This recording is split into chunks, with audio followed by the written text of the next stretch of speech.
Timnas Indonesia tumbang dari Timnas China di kualifikasi Piala Dunia 2026. Garuda kalah dengan skor akhir 1-2. Di Qingdao Youth Football Stadium, Qingdao, Selasa tanggal 15 Oktober tahun 2024 Indonesia tertinggal di babak pertama dengan skor 0-2.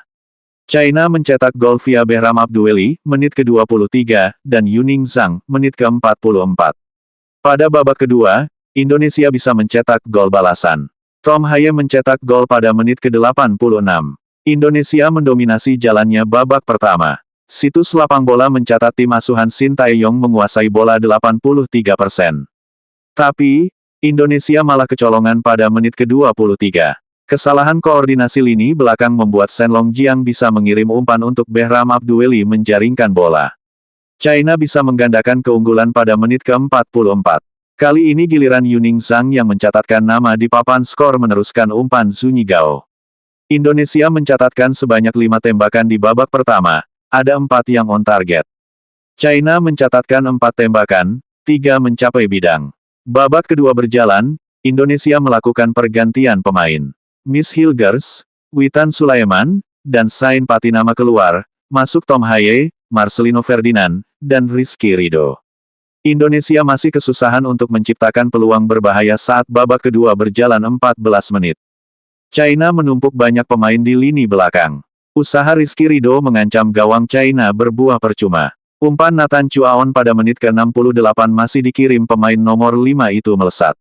Asnawi Mangkualam melakukan percobaan pada menit ke-77. Tembakan kapten Indonesia itu masih lemah mengarah ke gawang. Upaya Nathan dari sudut sempit juga masih melebar pada menit ke-81. Di tengah kotak penalti ada beberapa pemain Indonesia yang sudah menunggu.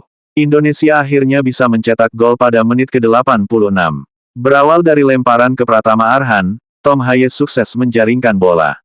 Tendangan voli Haye 2 menit berselang juga belum membuahkan hasil. Bolanya masih melesat jauh. Laga memasuki injury time, wasit memberi waktu 9 menit.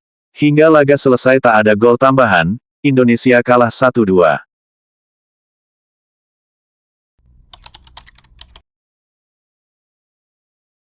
Kevin Dix siap bela Timnas Indonesia, apa yang membuatnya terkesan dengan proses naturalisasi? Kevin Dix mengungkapkan keinginannya untuk memperkuat Timnas Indonesia, dan Erick Thohir berkomitmen untuk mempercepat proses naturalisasi. Namun, apa yang sebenarnya mendorong Dix untuk mengambil langkah ini? Temukan alasan di balik keputusan penting ini.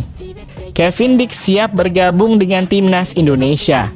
Kabar menggembirakan datang bagi penggemar sepak bola tanah air. Pemain FC Copenhagen, Kevin Dix, baru saja dikonfirmasi bersedia membela Timnas Indonesia. Hal ini diumumkan langsung oleh Ketua Umum PSSI, Erick Thohir, melalui unggahan di Instagram, di mana ia berfoto salaman dengan Kevin.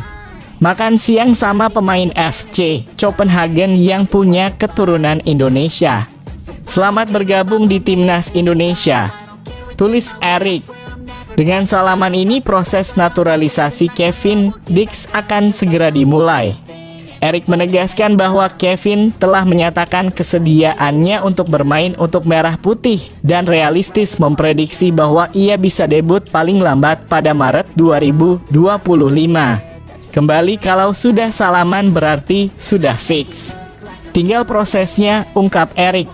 Ia berharap proses naturalisasi bisa dipercepat melalui dukungan pemerintah.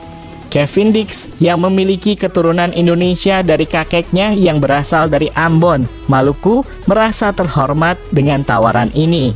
Ia mengungkapkan bahwa dokumen yang diperlukan sudah dikirim ke PSSI dan merasa bangga bisa menjadi bagian dari tim.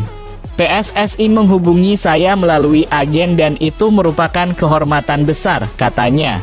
Menurut aturan FIFA, Kevin memenuhi syarat untuk membela Timnas Indonesia karena memiliki keturunan dari Ambon. Kevin menjelaskan latar belakang keluarganya, menceritakan perjalanan neneknya yang meninggal kurang dari 2 tahun lalu dan masih memiliki kakek yang lahir di Maluku. Dengan semangat dan potensi yang dimiliki Kevin Dix, penggemar Timnas Indonesia patut berbahagia menantikan kehadirannya di lapangan. Semoga Kevin dapat segera membawa kontribusi positif bagi Garuda di kancah internasional. AFC menanggapi protes PSSI. Apa kata mereka tentang kinerja wasit Ahmed Alkaf di laga Indonesia versus Bahrain?